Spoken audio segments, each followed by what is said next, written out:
Hello everyone, welcome to my channel. Keep it simple but significant. I am your host Sasi. Let's start today's discussion.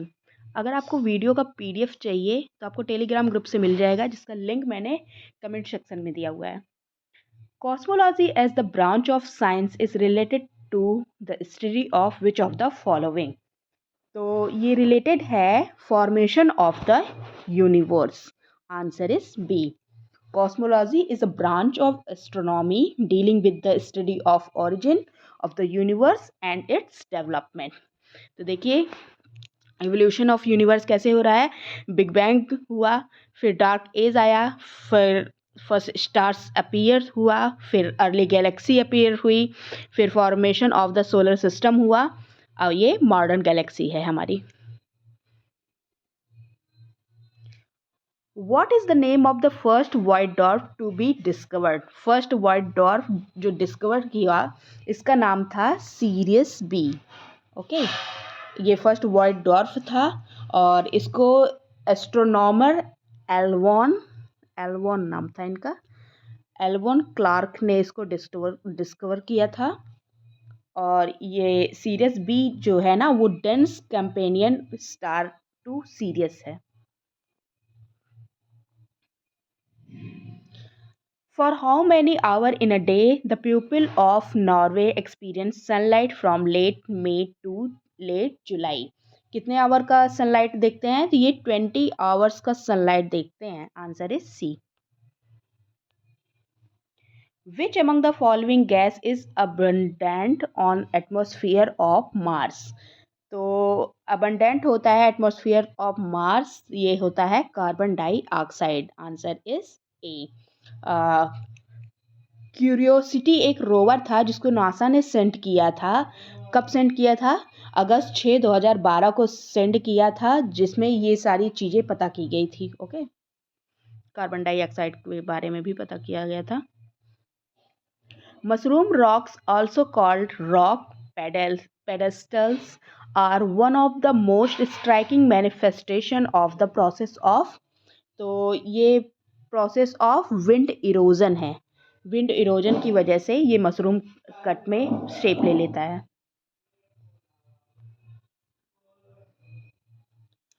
What is the sidereal month in hours, minutes and second?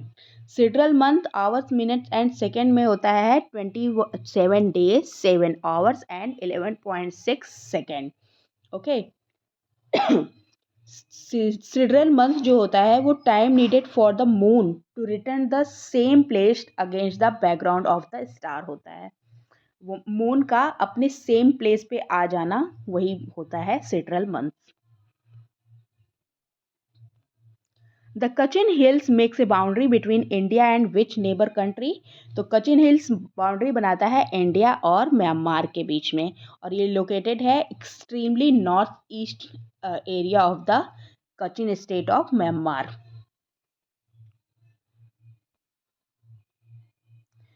Where on the earth is located the Sirohi point? Sirohi point located है Antarctica में. Answer is D.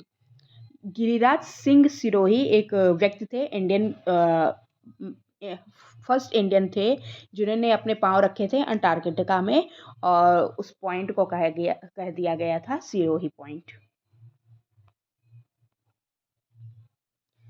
Which of the following seas does not have a coastline? कौन सा है जो किसका coast line नहीं है? तो ये सॉर्गोसो सी है. ये नॉर्थ अटलांटिक ओशन में लोकेटेड है. The southern continent broken from Pangaea is called. southern continent जो पैंजिया से ब्रोकन हुआ है उसको कहा जाता है गोंडवाना. देखिए पहले भी ये पूरा पैंजिया था, फिर ये ल्यूरेसिया और गोंडवाना में बन गया. फिर देखिए मॉडर्न डे में ऐसा है. हमारा जो इंडिया था ना वो गोंडवाना का पार्ट था. देखिए यहाँ पे है इंडिया, फिर ये जाके लग गया, ये नदर्न साइड मूव किया और आ गया हमारे एशिया में.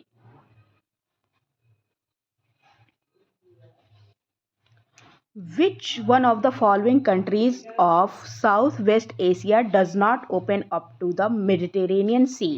कौन सा है जो मेडिटेरेनियन सी में ओपन नहीं होता? देखिए मेडिटेरेनियन सी ये है और उसकी कंट्रीज़ जो उससे मिलती हैं ये सारी हैं।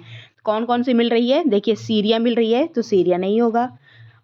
तो और जॉर्डन इस पे कहीं दिख रहा है? जॉर्डन नहीं दिख रहा है तो नॉट पूछ रहा है तो जॉर्डन होगा। Answer is B Jordan. Jordan की बाउंड्री कहीं भी मेडिटेरेनियन सी से नहीं लग रही है। ओके, बाकी लेबनान लग रहा है, इज़राइल लग रहा है। इज़राइल देखिए इधर साइड है आपका इज़राइल। इजिप्ट भी लग रहा है। Which state of India have a common border with Myanmar?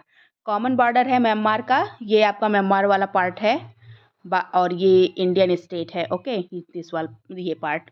तो कौन कौन सा लग रहा है? देखिए अरुणाचल प्रदेश लग रहा है, इधर आपका नागालैंड लग रहा है, मणिपुर लग रहा है और मिजोरम लग रहा है। So the answer is a. India's territorial limit extend towards the sea up to how many nautical miles from the coast? तो इंडिया का जो टेरिटोरियल सी है, टेरिटोरियल लिमिट है, ये देखिए टेरिटोरियल सी जो होता है वो 12 नॉटिकल माइल्स का होता है। So the answer is B 12 nautical miles. और देखिए एक्सक्लूसिव इकोनॉमिक जोन जो होता है ना वो 200 नॉटिकल माइल का होता है। Spring tides occurs. Spring tide कब आता है?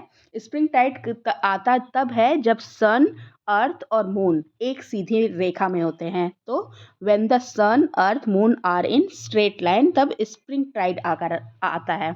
और नीप टाइड कब आता है? जब 90 डिग्री पे होते हैं sun earth and moon. Okay, ये देखिए sun earth, new moon, full moon जब होता है तब आता है spring tide. Rajasthan receive very little rain because. Rajasthan क्यों बहुत कम? राजस्थान है कहाँ? ये है, और बहुत कम बारिश लेता है क्यों?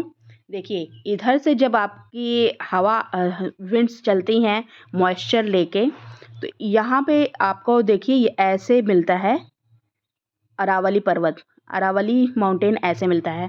तो ये जो विंड है ना ये पैरेलल में पड़ जाती हैं, तो इनको कोई बैरियर नहीं मिलता है कि वो टकरा के वहाँ पे बारिश कर दें। और बैरियर कहाँ मिलता है? यहाँ, यहाँ मिलता है, क्योंकि यहाँ पे क्या है?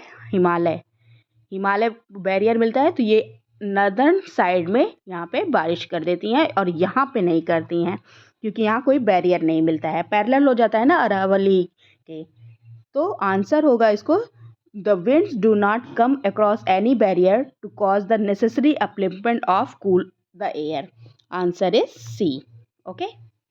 अगर इसको कोई बैरियर मिलता, अगर अरावली ऐसे ना होके ऐसे होता तो यहीं पे टकरा के यहीं पे बारिश कर देता और इधर साइड हमको बारिश नहीं मिलती। Okay, Which of the following lakes is located entirely within the United States?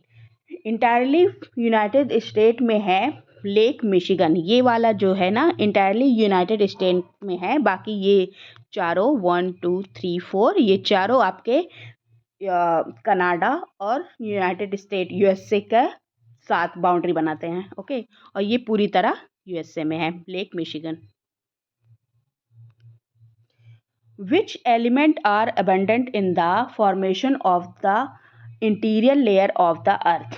तो interior layer of the earth, interior layer मतलब जो कोर की बात हो रही है, तो कोर में सबसे ज़्यादा कौन सा होता है? तो इसमें होता है निकल एंड फेरम। पहले होता है क्रस्ट, फिर मेंटल, फिर कोर। कोर में होता है निकल एंड फेरम। क्रस्ट में क्या होता है? सियाल, सिलिकॉन, एल्युमिनियम, ये होता है क्रस्ट में। और मेंटल में क्या होता है? ये होता है सीमा, सिलिकॉन, मैग्नीशियम। सियाल, सीमा, निफे, ऐसे याद कर लीजिए, sial, sima, nife, crust, mantle, core.